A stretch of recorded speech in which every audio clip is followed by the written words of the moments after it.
संत श्रोमणी आचार्य भगवान गुरुदेव श्री विद्यासागर जी महाराज की जय। आचार्य श्री समय सागर जी महाराज की निर्यापक श्रवण पूज्य गुरुदेव मुनि श्री 108 वीर सागर जी महाराज की, पूज्य आचार्य संघ की। नमोस्तु गुरुवर, नमोस्तु गुरुवर, नमोस्तु गुरुवर। विषय चल रहा था भगवान के दर्शन कैसे किए जाने चाहिए।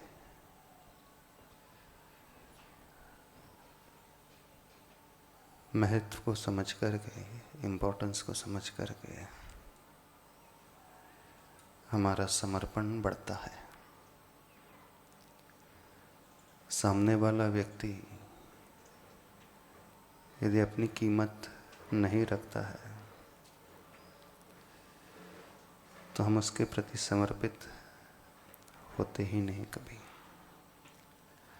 भले ही वो हमसे बड़ा भी क्यों ना हो। घर में रिस्पेक्ट आप किसका अधिक करते हैं?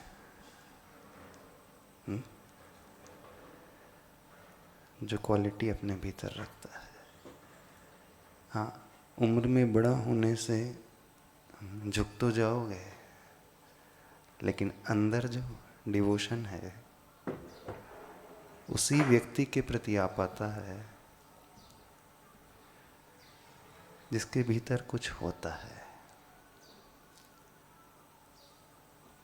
अब दो चीजें होती हैं, एक तो वह जिनके भीतर कुछ होता है लेकिन हमें पता नहीं रहता है, तब भी हमारा झुकाव उतना नहीं हो पाता है। भीतर कुछ हो और हमें ज्ञात हो जाए तो हमारा झुकाव, हमारा लगाव, हमारा समर्पण बढ़ते चले जाता है। हीरे की कीमत जौहरी ही जानता है। यदि हीरा अनाड़ी के हाथ में आ जाए तो वो उसे कांच का एक पत्थर मान करके उपयोग करेगा। हो सकता उपयोग ना भी करे, फेंक दे, जबकि था वो हीरा।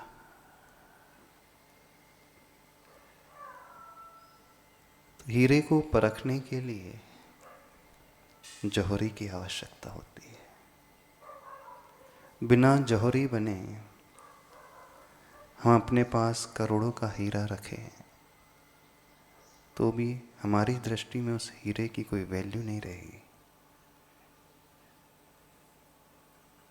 अब देखना, वो स्टोन प्रीशियस स्टोन ही था, पहले भी था हीरा, और वैल्यू ज्ञात होने पर भी वो हीरा ही था। डिफरेंस कहाँ पे आ गया? अंतर कहाँ पर आ गया?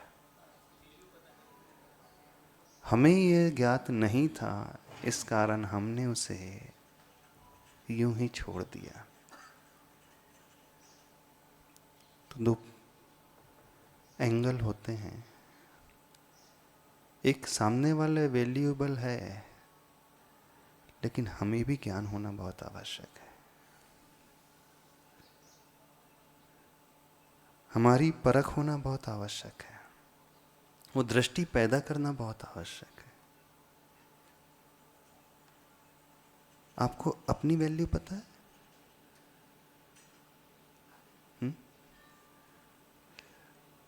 क्यों? कितने लोग अपनी वैल्यू जानते हैं? यदि हम आपसे पूछें आप अपनी कितनी कीमत आंकोगे, क्यों दीपक, क्या बताओगे? पूछ रहे हैं, आपकी दृष्टि में आपकी वैल्यू कितनी है? नमोस्तु गुरुवर। फिर क्या बता नहीं, कितनी वैल्यू, आप क्या समझते हो अपने आप को? समझ रहे हो क्या गुरुदेव? बस एक अच्छा इंसान समझता हो। नहीं, अच्छा इंसान, पर वैल्यू कितनी समझते हो स्वयं की वैल्यू? पहले तो गुरुदेव जो आग दे। गुरुदेव जी आज्ञा। कितने लोगों ने अपनी कीमत समझी है? हाँ? आखिर क्या कीमत होगी स्वयं की? कभी सोचा है? क्यों सुमन, कितनी कीमत होगी आपकी? जितना दहेज मिला था उतनी?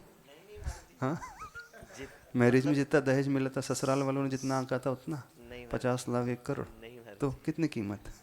मर्जी। हाँ, सोचा बहुत है पर ये क्वेश्चन का आंसर नहीं ढूंढ पा रहे। कितने लोगों ने सोचा है स्वयं की कीमत?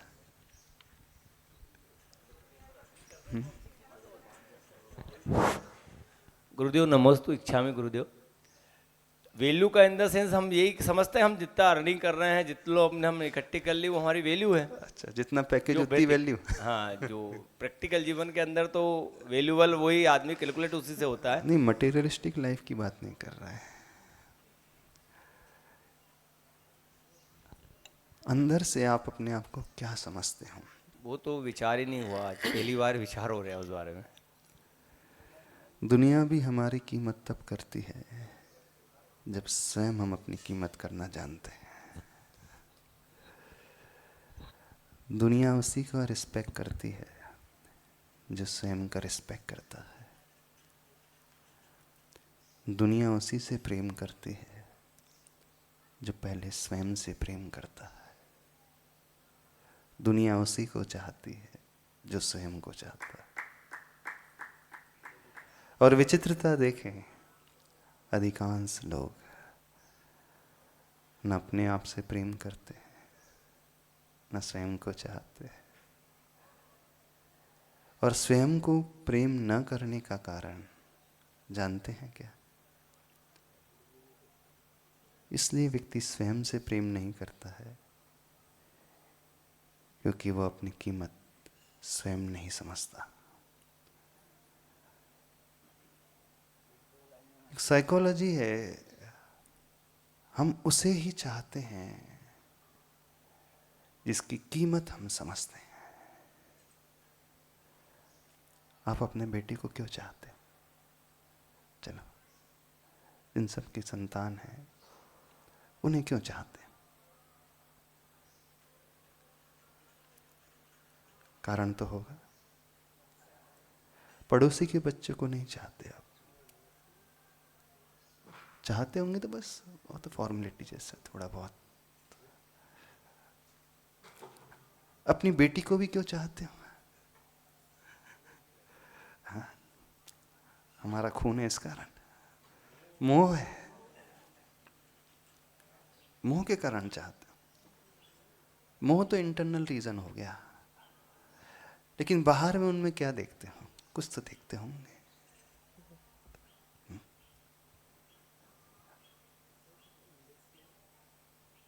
कुछ नहीं देखते। मटेरियलिस्टिक यदि हम लाइफ को उठा करके देखें, उस कार को आप क्यों चाहते हो? कीमत बहुत है उसकी। आपकी दृष्टि में आपके संतान की भी कीमत होती है बहुत, तभी तो उसके प्रति वो आकर्षण का भाव। जो स्वयं को नहीं समझता,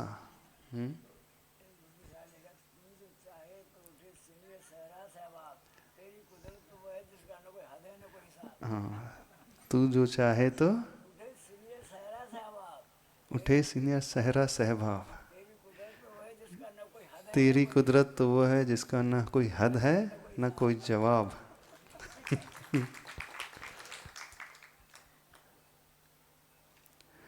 दुनिया की कीमत हम बाद में आंक पाएंगे, पहले स्वयं की कीमत आंकना सीखो।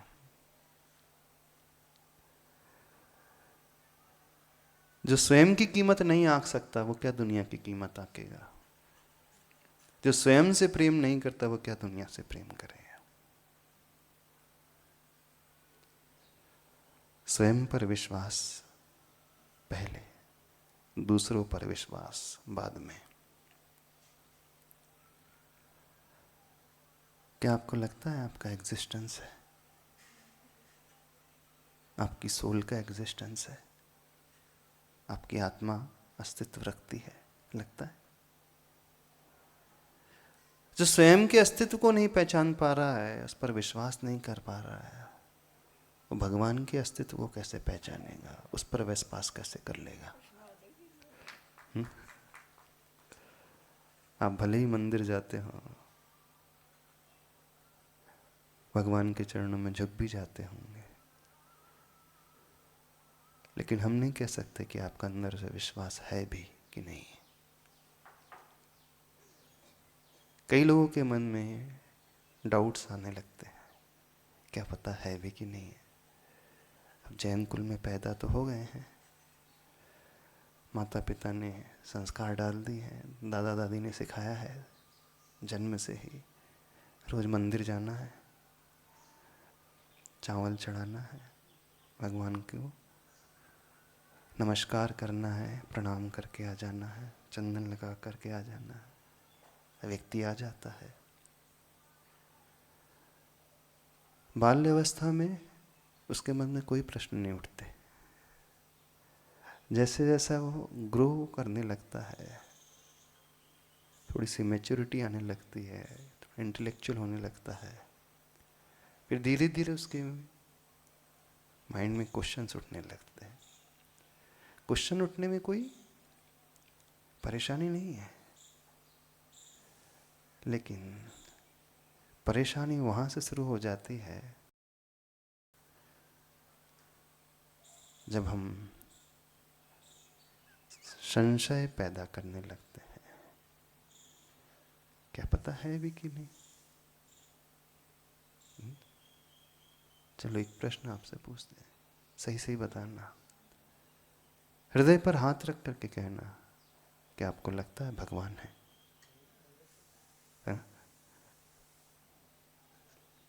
जो अंदर हो उस बात को कह देना। क्या विश्वास है कि भगवान होते हैं? आज भी भगवान है, विश्वास है? सुनी सुनाई बात को सुन करके कह रहे हो, शास्त्रों में पढ़ लिया इस कारण कह रहे हो, है ना? गुरुमुख से सुन लिया है इस कारण कहता है व्यक्ति। यदि विश्वास होता तो क्वेश्चन क्यों उठता, ये डाउट क्यों पैदा होता? रोज डाउट पैदा नहीं होता है, कभी कभी डाउट पैदा होने लगता है, होता है ना? भगवान के अस्तित्व पर विश्वास बाद में है। जब तक हम स्वयं के अस्तित्व पर विश्वास ना कर पाए तो उन पर कैसे कर पाएंगे? अभी तो समझ में आता, अभी तो लगता है कि हम हैं। आपको लगता ना आपकी आत्मा है, पर पहले थी कि नहीं थी, अब थोड़ा सा वो डाउटफुल लगता है। मरने के बाद रहेगी अथवा नहीं रहेगी, ये तो कुछ पता नहीं लगता। यहां प्रश्न चिन्ह खड़ा होने लगता है। कितने को प्रश्न चिन्ह खड़ा हो रहा है?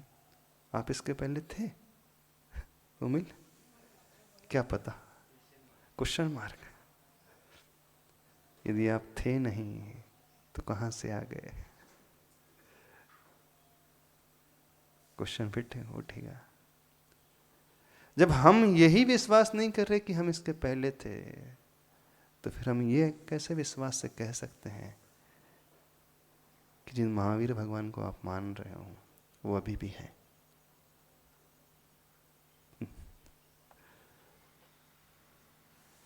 2500 वर्ष हो गए हैं, लाखों वर्ष हो गए हैं, ऋषभ देव को गए, करोड़ों वर्ष अरबों वर्ष हो गए हैं, कैसे मान लेंगे फिर कि अभी भी है वो?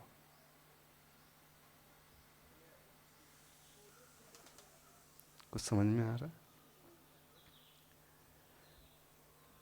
शुरुआत स्वयं से होती है। चाहे विश्वास की बात हो, चाहे अपनी वैल्यू को समझने की बात हो, चाहे प्रेम करने की बात हो, दूसरे बाद में आते हैं, पहले हम स्वयं होते हैं। दूसरों को बाद में देखा जाता है, पहले स्वयं को देखा जाता है। विचार करें। और अधिकांश लोग इस बारे में सोचते ही नहीं। जो अपने से प्रेम नहीं करता, इसका अर्थ जानते हो क्या है? जिससे आप प्रेम नहीं करते,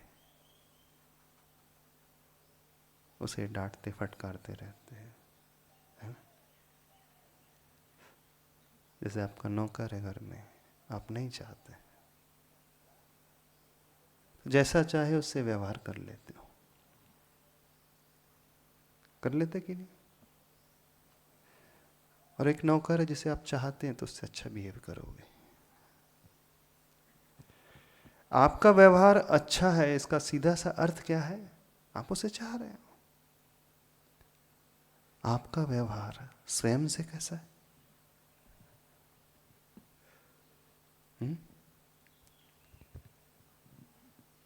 कैसा है बताओ? अच्छा है? स्वयं की केयर करते हो? टेंशन में तो नहीं रहते, चिंता में तो नहीं रहते, डिप्रेशन में तो नहीं रहते। कोई व्यक्ति चिंतित है, टेंशन में है, डिप्रेशन में जा रहा है, इसका क्या अर्थ है? स्वयं को नहीं चाह रहा वो, तभी तो मिसबिहेव कर रहा है।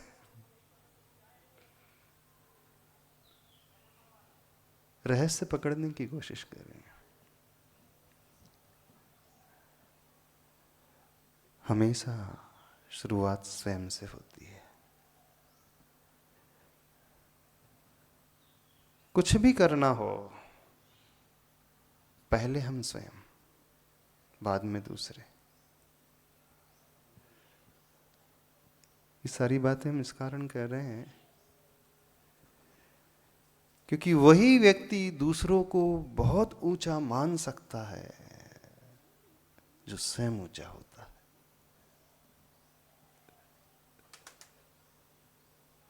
वही व्यक्ति दूसरों की कद्र कर सकता है जो स्वयं की कद्र करता है। वही दूसरों को लाइक कर सकता है जो स्वयं को लाइक करता है। हो सकता है आप कह सकते हो कि नहीं, हम दूसरों को तो पसंद करते हैं लेकिन अपने बारे में पता नहीं। यदि जो आप ये कह रहे हो कि हम दूसरों को लाइक कर रहे हैं लेकिन स्वयं को नहीं, तो आप दूसरों को भी लाइक नहीं कर सकते। वो सिर्फ बाहर से है, एक फॉर्मेलिटी है, औपचारिकता, उससे ज्यादा कुछ नहीं।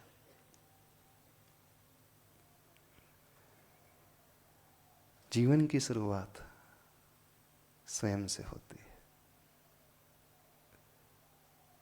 स्वयं को समझो, स्वयं की कीमत समझो।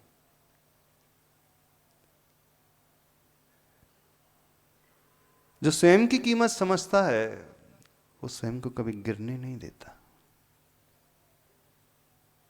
कभी गिरने नहीं देगा। वो उसकी सुरक्षा हमेशा करेगा। जितनी वैल्यूएबल वस्तुएं होती हैं, व्यक्ति उनकी सुरक्षा बहुत अच्छे से करता है। आप हीरे की अंगूठी को हमेशा लॉकर में रखोगे।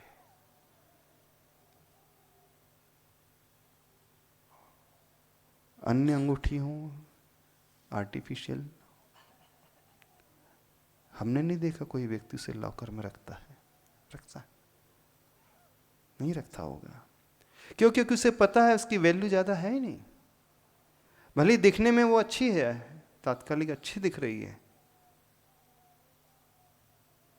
लेकिन वैल्यू ज्ञात होते ही, पता चलते इसकी कीमत नहीं है, तो हम उसे यूं ही छोड़ देते हैं।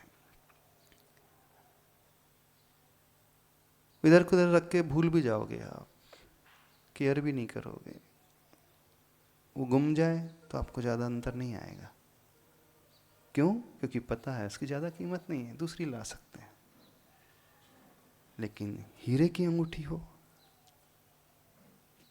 आप केयर करोगे, हो सकता अपने से भी ज़्यादा केयर करो। करते हो ना? कई लोग ज्वेलरी की बड़ी केयर करते हैं, नींद नहीं आती उन्हें।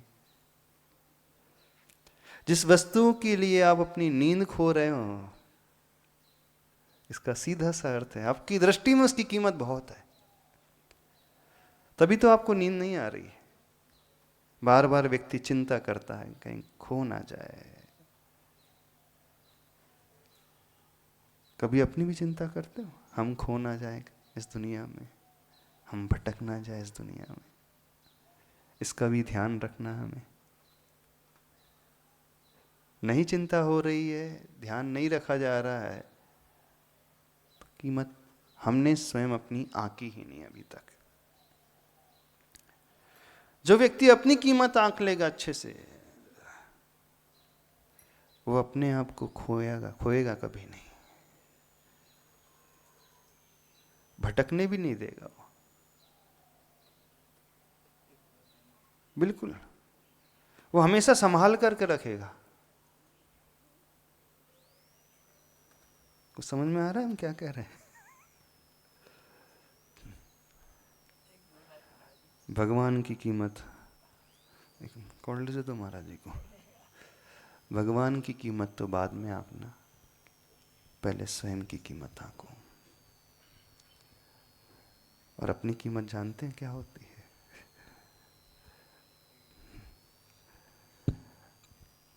अपनी कीमत भी भगवान जैसी ही होती है।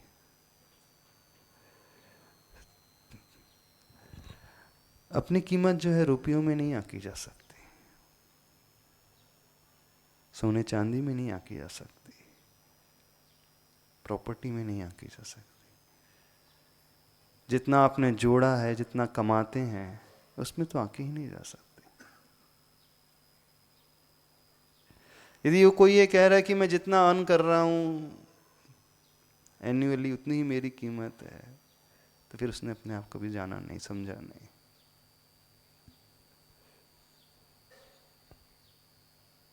तो पहले स्वयं को समझिए। हम स्वयं भी बहुत वैल्यूएबल है, और हर एक व्यक्ति इतना ही वैल्यूएबल है, कोई कम नहीं है यहां पर किसी से, कोई भी कम नहीं है। जितनी कीमत भगवान की है उतनी कीमत हमारी भी है, बिल्कुल सेम, कोई रंच मात्र भी फर्क नहीं। बस अंतर इतना है कि उनका हीरा निखर गया है, अभी हमारा हीरा अनगढ़ है। जौहरी जो होता है उस अनगढ़ पत्थर में हीरे को देखता है, जो रफ डायमंड में फिनिश डायमंड को देख लेता है, बल्कि रफ डायमंड तो छोड़ दो, उस चट्टान में उस हीरे को खोज लेता है। बात तो तब है, प्रकट हो जाने के बाद तो हर कोई समझ ही जाएगा कि यहाँ हीरा है। खैर उसमें भी कई लोग नहीं समझ पाते, ये बात अलग है। भगवान की वैल्यू प्रकट हो चुकी है, संसारी व्यक्ति की वैल्यू अभी प्रकट नहीं हुई। अपने आप को ऐसे ही ना खोए। जैन शास्त्रों में एक दुर्लभ भावना आती है। दुर्लभ भावना जानते हो क्या? दुर्लभ भावना स्वयं की कीमत को आंकने का एक तरीका। वो पढ़ने के लिए नहीं है, स्वयं को समझने के लिए।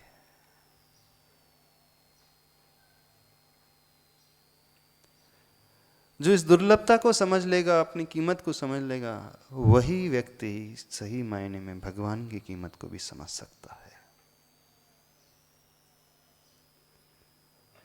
अन्य व्यक्ति समझ भी नहीं पाएगा। जो स्वयं के अस्तित्व पर विश्वास करेगा वही भगवान के अस्तित्व पर विश्वास करने वाला होगा। संसार में दिखता है कि हमारी यात्रा बाहर से होती है, पर बाहर बाद में, भीतर पहले।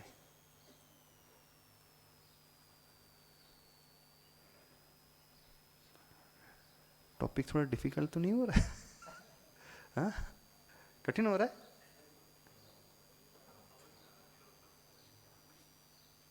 कुछ लोग कह सकते हैं महाराज समझ में नहीं आ रहा चल क्या रहा है।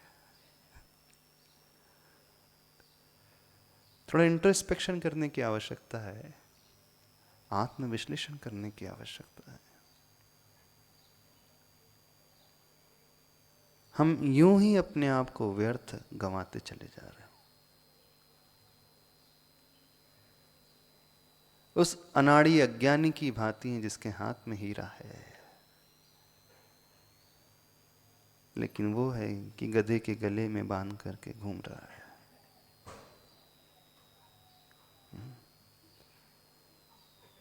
एक कथा आती है, बड़ी अच्छी इंटरेस्टिंग स्टोरी आती है।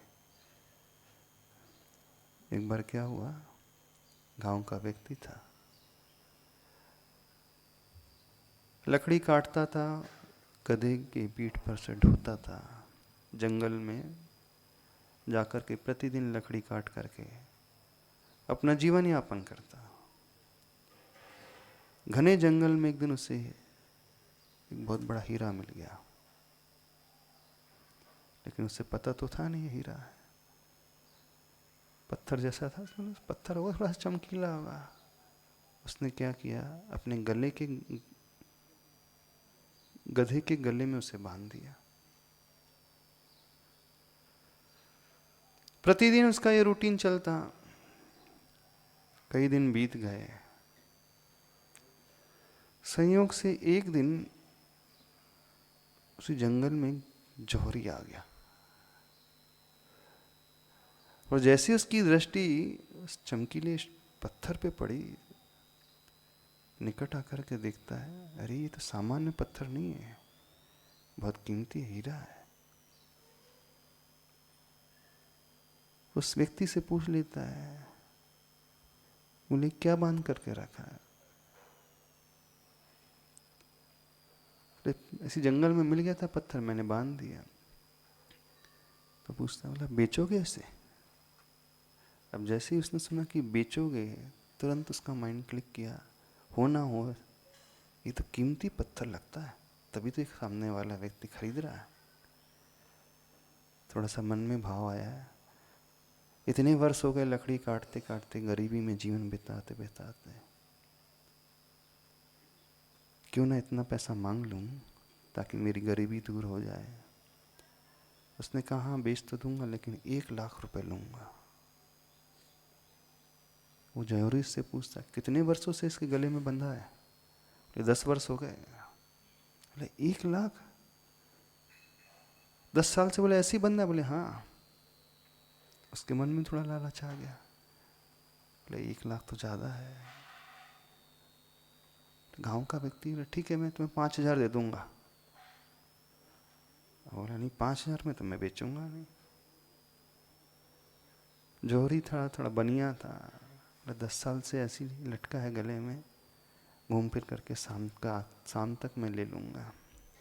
चला जाता है अपना काम आदि करके, शाम को लौटता उसी व्यक्ति के पास, दिखता क्या है, गधे के गले से वो हीरा गायब था।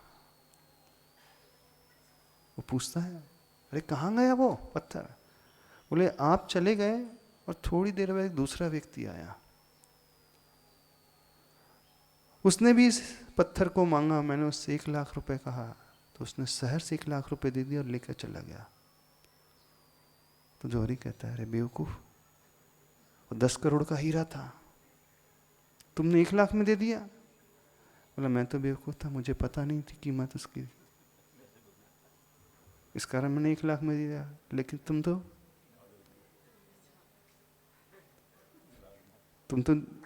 ज्ञानी थे ना, जौहरी थे, तुम्हें तो पता था ये 10 करोड़ का था।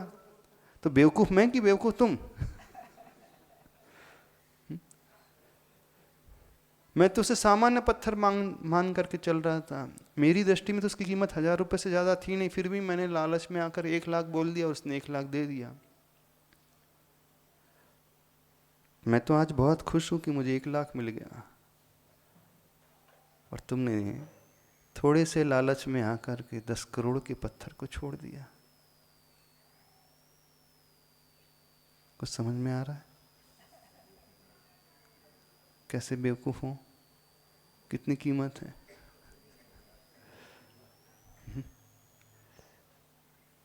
कितनी कीमत है? क्या कीमत आंकी है? अपने आप को ऐसी गंवा रहे हो? नहीं गंवा रहे, गंवा रहे हो। अपनी वैल्यू समझना सीखो, फिर भगवान की वैल्यू आएगी बाद में। अपनी वैल्यू ज्ञात होते ही इंपॉर्टेंस बढ़ने लगेगा, समर्पण का भाव आने लगेगा।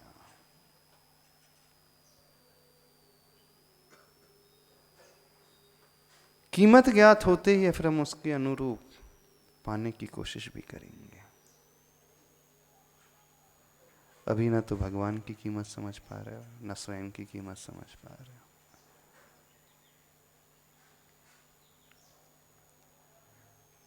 जैसे व्यक्ति समझता है ना कि भगवान भी उतने ही महान हैं और मैं भी उतने ही महान हूं, तो फिर उस महानता को पाने के लिए मुझे वैसा ही कार्य करना है। जब आप भगवान के दर्शन करने जाते हो, दर्शन पाठ पढ़ते हो, शुरुआत करते हो दर्शनम देव देवस्य, दर्शनम पापनाशनम, दर्शनम स्वर्ग सोपानम, दर्शनम मोक्ष साधनम। स्वर्ग की सीढ़ी है, मोक्ष को पाने का साधन है, पापों को नाश करने का माध्यम है। कौन व्यक्ति प्राप्त कर पाता है जानते हो? उस मोक्ष तक कौन पहुंच पाता है? चलो मोक्ष ना भी सही, उस स्वर्गीय वैभव को भी कौन प्राप्त कर पाता है? जब वो भावों से भर करके विशुद्ध होता हुआ उन प्रभु के पास आता है, और वो विशुद्धि की भावना पैदा ही तब होती है जब उससे वैल्यू पता चलती है। भगवान की भी वैल्यू और स्वयं की भी वैल्यू। मेरी कीमत कितनी है? छोटी मोटी कीमत नहीं, बहुत है। मुझे अपने आप को ऐसे व्यर्थ ही नहीं खोना है। 2 एंगल से सोचने की कोशिश करना। एक, जिसके आगे हमारा समर्पण होता है उनकी कीमत। समर्पण करने वाला व्यक्ति जब स्वयं की कीमत आंकता है तो वो अपने लिए भी झुकता है और अपने आप को पाने के लिए उनके आगे भी अच्छे से झुकेगा। ऐसा व्यक्ति ही पापों को नाश कर पाता है।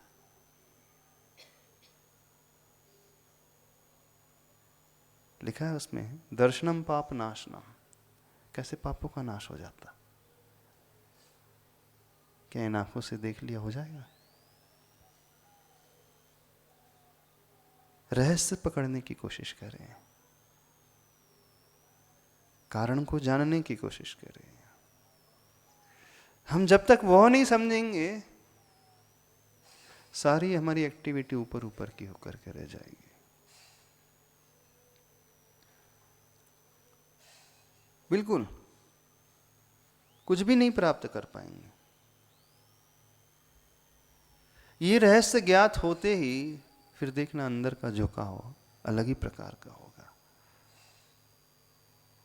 अंदर का समर्पण अलग ही प्रकार का होगा। और सारा खेल उस समर्पण का है। लिखा तो दर्शन का है, लेकिन अंदर उस दर्शन के पीछे जो समर्पण का भाव है उसका है ये। हाँ, इन आंखों से यही दिखेगा कि दर्शन किया जा रहा है, दुनिया को भी ये दिखता है कि दर्शन हो रहा है।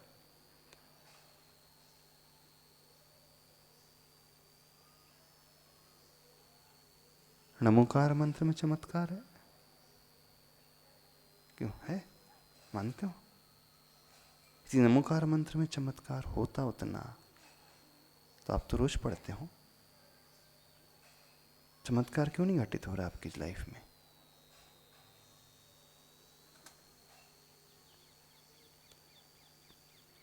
उस नमोकार मंत्र से उस अंजन चोर को सिद्धि हो गई इसको सिद्धि, फिर सबको क्यों नहीं हो रही?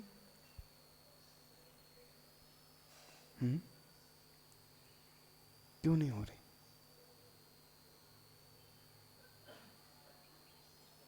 मंत्र बाद में आता है, समर्पण का भाव पहले आता है। उसके हृदय में समर्पण था, वो मरने के लिए तैयार हो गया था उस मंत्र के पीछे। उसने चिंता नहीं की, मरूंगा तो मर जाऊंगा, क्या होता है। तो जहां ये अपने आप को पूर्ण रूप से खोने का भाव पैदा होता है, तब वो प्रकट होता है। जहां वो समर्पण का पूर्ण भाव पैदा होता है, और वो समर्पण होता ही तब पैदा जब उसकी कीमत समझ में आती है। उस चोर के, अंजन चोर के मन में कीमत समझ में आ गई थी, और जो है सो यही है बस। इदम एव ईदृशम एव तत्वम न अन्यत न च अन्यथा। यही है, इस प्रकार से ही है, अन्य नहीं और अन्य प्रकार से नहीं। जो है सो यही है, जो कीमती है बस यही है, इसके अलावा और कुछ नहीं। वो हीरा यही है, कीमती है, बाकी सबकी कीमत है ही नहीं। वो हीरा मेरे भीतर छिपा, उसी की कीमत है। इदम एव ईदृशम, यही है, इस प्रकार से ही है बस। तब वो कहलाता है निशंकित अंग, शंका से रहित, संदेह से रहित, डाउट से ऊपर उठा हुआ। चमत्कार मंत्र में नहीं, चमत्कार निशंकित अंग में है। चमत्कार शंका से ऊपर उठने में है, निसंदेह होने में है, उस समर्पण में है। इसलिए कहा है दर्शनम पाप नाशनम, पापों का नाश हो जाएगा,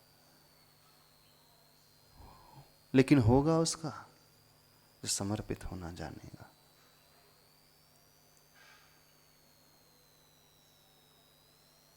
तो समर्पित उस कीमत को जानने के पश्चात, स्वयं की कीमत को जानने के पश्चात भी दोनों की कीमत समझना।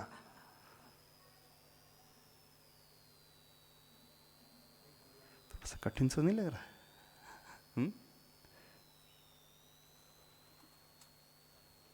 एक यमपाल चांडाल, वही मरने को तैयार हो गया, तो चमत्कार घटित हो गया, उसकी लाइफ में हो गया।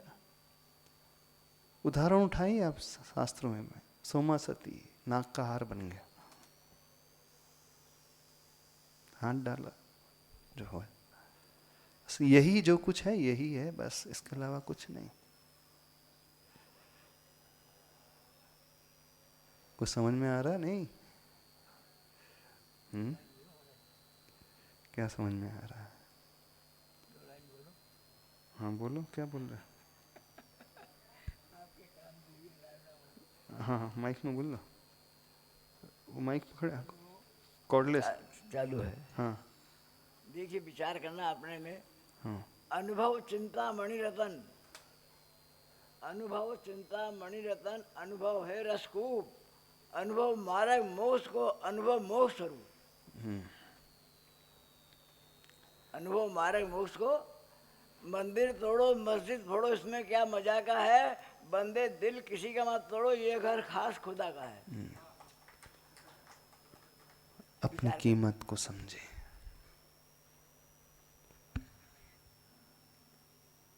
तब हमें भगवान की कीमत समझ में आएगी। तभी व्यक्ति उन पापों से, नेगेटिविटी से ऊपर उठ पाएगा। तभी वो स्वयं को संभाल पाएगा। भगवान बाद में, स्वयं पहले हम। भगवान की अस्तित्व की चिंता बाद में। वो थे, हैं कि रहेंगे, ये विश्वास बाद में। पहले हम ये तो विश्वास कर लें कि हम थे, हैं और रहेंगे।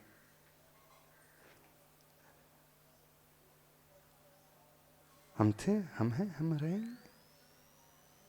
पहले भगवान से प्रेम नहीं, पहले स्वयं से प्रेम। भगवान के ऊपर विश्वास बाद में, स्वयं के ऊपर विश्वास पहले। भगवान की कीमत बाद में, स्वयं की कीमत पहले। तो मूल रूप से हम वो बात बताना चाह रहे हैं, अपनी कीमत आंकना सीखो। कोई भी यहां कम वैल्यूएबल नहीं है। हर व्यक्ति, हर इंसान, हर प्राणी उतना ही वैल्यूएबल है जितने भी भगवान है। कोई कम नहीं है। ये भान होते ही कि नहीं, ये तो करोड़ों का हीरा है। अभी तक तो मैं उसे यूं ही गवा रहा था मेरे पास ही। वो अनाड़ी व्यक्ति, खैर वो भी ठगा गया। इसलिए ठगा गया कि उससे पता नहीं चला हीरा गधे के गले में लटका है।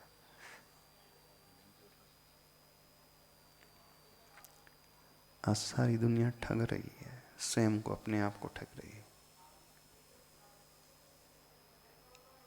ऐसा नहीं कि है किसी के पास नहीं, है सबके पास, लेकिन वो स्वयं की कीमत ही नहीं समझ पा रही।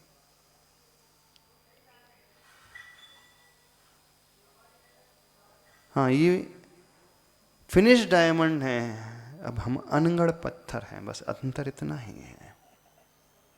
उन्होंने प्रकट कर लिया है, अभिव्यक्त कर लिया है, हमारे भीतर छिपा है, अंतर इतना ही। उन्होंने उस रूप को पाया है, हमेशा के लिए पा लिया है, अनंत शक्ति को पा लिया, सुख को पा लिया, उन गुणों को पा लिया। हमारे भीतर भी है, उन्होंने हमेशा के लिए पा लिया है। जब वे पा सकते हैं तो मैं क्यों नहीं पा सकता हूं? जैसे ही वो दर्शन करता है, ये भाव उसके भीतर पैदा होने लगते हैं, और ये भाव पैदा होती है, उसकी प्रवृत्ति फिर बदल जाएगी, बदलना शुरू हो जाती। उसकी कमियां जो है दूर होना ऑटोमेटिकली शुरू हो जाएंगी। या यूं कहे, वो व्यक्ति उन कमियों को छोड़ता चला जाएगा।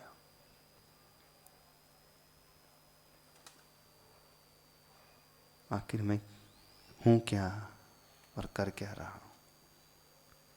इन्हें देखा तो ये ख्याल आया, है ना? क्या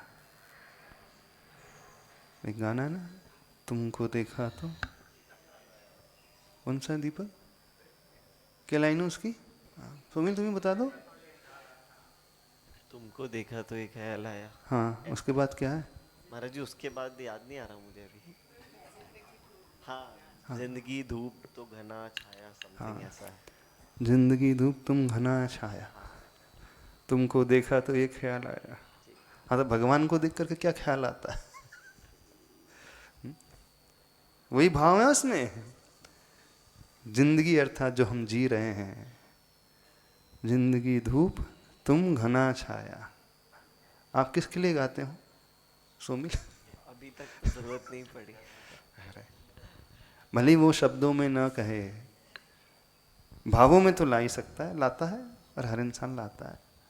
किसके लिए लाते हो? हाँ मतलब अभी तो घर वालों के लिए, घर वालों के लिए, घरवाली के लिए, घर वालों के लिए, किसके? मिक्स महाराज जी, कलेक्टिव सब लोग। हाँ, नहीं, यहाँ अभी आते सब वो लोग थोड़ा सा वो बदल जाता है। द्रव्य क्षेत्र काल का फर्क। अच्छा, द्रव्य क्षेत्र द्रव्य क्षेत्र काल का फर्क पड़ रहा है कि? महाराज जी दृढ़ता ही तो नहीं आ पा रही, बाकी तो सब ठीक है। दृढ़ता ही नहीं आ पा रही, बाकी सब तो ठीक है। कौन सी दृढ़ता नहीं आ पा रही? यहाँ वाली, यहाँ आते हैं तो 2 घंटे वैसे हो जाते हैं, वहां जाके वैसे हो जाते नहीं, तो हमारा कहने का अभिप्राय है कि भगवान को देख करके कहा करो, तुमको देखा तो ये ख्याल आ गया, जिंदगी धूप तुम घना छाया। हैं जी। यही है ना शब्द उसके बाद, ये लाइन है। हाँ, प्रभु के चरण घनी छाँव की भांति, और सबका जीवन उस धूप की भांति है। तो प्रभु के पास आकर के ये भाव पैदा होने लगता है, और ये होता तब है जब उन्हें देख करके वो व्यक्ति अपनी भी कीमत समझने लगता है कि मेरी भी कीमत कुछ कम नहीं है, सेम एज इट इज, जितनी इनकी उतनी मेरी। बस उन्होंने प्राप्त कर लिया है, मुझे पाना है। वे पहुंच चुके हैं, मुझे पहुंचना है। उठ चुके हैं, मुझे उठना है। इसलिए लिखा है दर्शनम देव देवस्य दर्शनम पापनाशनम। शुरुआत यहां से होगी, फिर बाकी तो एक्टिविटीज उसकी क्रिया होते चले जाएगी। रूट कॉज जो है पाप नाशन का ये है, उस रूट कॉज को पकड़े। बीज ये है, और बिना बीज के कभी भी वृक्ष नहीं आएगा, और बिना वृक्ष के फल नहीं मिलेंगे। हर व्यक्ति फल को देख करके लालायित होता है, फल को देख करके फल पाना चाहता है। फल हमें फल को देख करके नहीं मिलेगा, फल हमें उस बीज को बो करके मिलेगा। जब व्यक्ति प्रभु के दर्शन करता है ना, प्रभु तो साध्य स्वरूप है,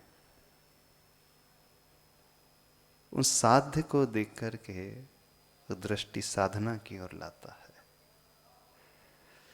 मोक्ष को देख करके वो मोक्ष मार्ग की ओर दृष्टि लाता है। दिखेंगे प्रभु, लेकिन सोचेगा वो मोक्ष मार्ग के बारे में। अमीर व्यक्ति को देख करके आपके मन में भाव तो उठता है कि मुझे भी ऐसा ही अमीर बनना है, उठता है ना? बस इतना ही उठता है कि इसके अलावा और भी फिर कुछ सोचते हो? ये भी सोचते हो ना कैसे वो अमीर बना, कौन सा बिजनेस कर रहा है, कैसे कर रहा है, कहाँ से माल लाता है, कहाँ सप्लाई करता है, कौन सी टेक्निक वो यूज़ करता है। इन डेप्थ एनालिसिस वो करने लगता है। जो सही बनिया होता है, उस कॉम्पिटिटर को देख करके जिसकी कमाई बहुत है,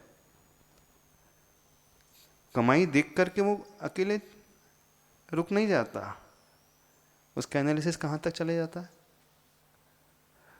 एकदम गहराई में पहुंच जाता। वो कहाँ से ला रहा है भाई, पता तो करो। हाँ, कौन सी मंडी से खरीद रहा है, क्या रेट में खरीद रहा है, कौन सी क्वालिटी वाला है, कहाँ सप्लाई चेन है उसकी, क्या है, इतना ऐसे ही होता है ना। उस क्षेत्र में आप बनियागिरी लगाते हो कि नहीं?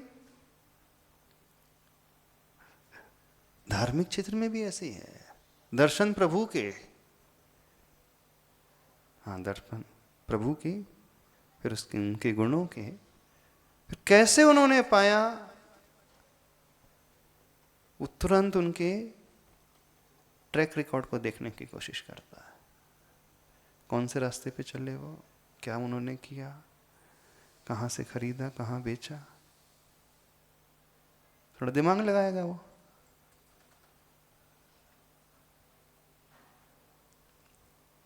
सीधे उससे प्रभावित हो गए?